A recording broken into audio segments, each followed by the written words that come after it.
Et un petit peu de pédagogie à présent, nous allons parler, David, du passive investing. Alors, est-ce que vous pouvez nous expliquer ce que c'est ? Exactement, donc en gros dans le trading il y a deux grandes familles on va dire.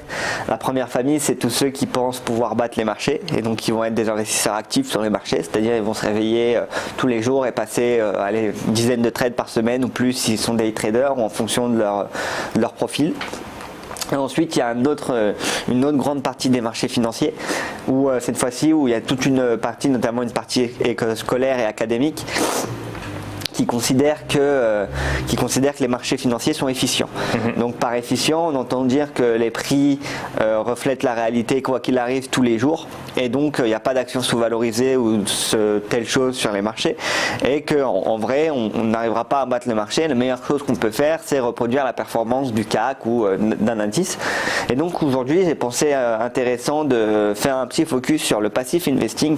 Donc nous on voit que chez eToro et malheureusement je pense que c'est le cas chez beaucoup de brokers, beaucoup de clients sont actifs.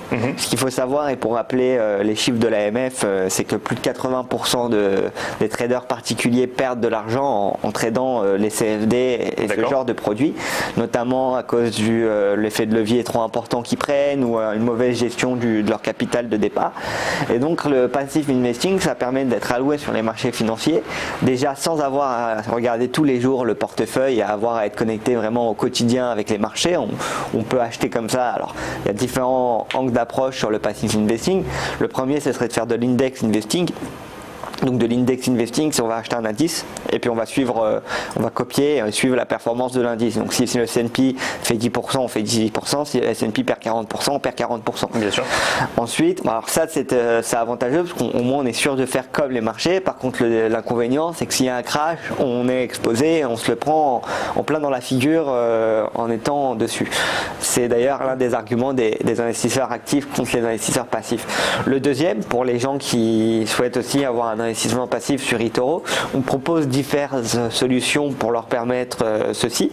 Donc on a déjà proposé un portefeuille qui s'appelle All Stock, qui est un copy portfolio, qui est une sorte d'indice. Alors c'est un peu mal parlé de dire ça, mais en fait c'est un portefeuille qui va être alloué en fonction des différents indices. Donc on peut voir qu'il y a à peu près 10% sur le Nasdaq, 10% sur le S&P, 10% sur le CAC 40. Et ça permet vraiment aux gens d'avoir déjà une première investissement, une forme totalement passive parce qu'on va traquer tous les différents indices.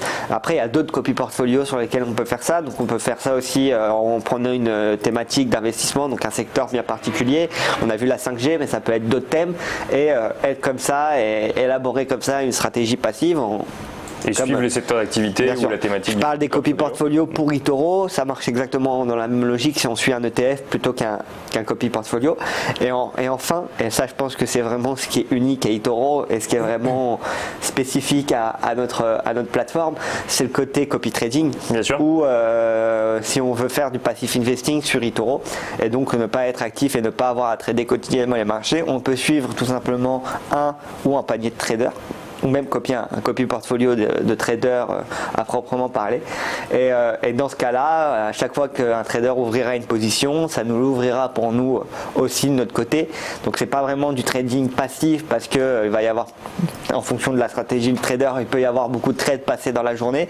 Mais j'entends passif par le fait que le copieur n'a pas lui-même à passer ses ordres, n'a pas lui-même à monitorer les marchés, à regarder les actualités financières, etc. Tout sera fait d'une manière passive. Il se contente de faire confiance du coup à un autre trader qui s'occupera de tout ça pour lui. Ou un panier de traders s'il souhaite diversifier, ce qui est quand même assez important en finance et même dans le copy trading. Merci beaucoup David de nous avoir présenté du coup le passive investing. Merci à vous également Antoine pour votre participation en début d'émission et je vous donne rendez-vous la semaine prochaine, mardi prochain, pour un nouvel épisode du Broker du jour.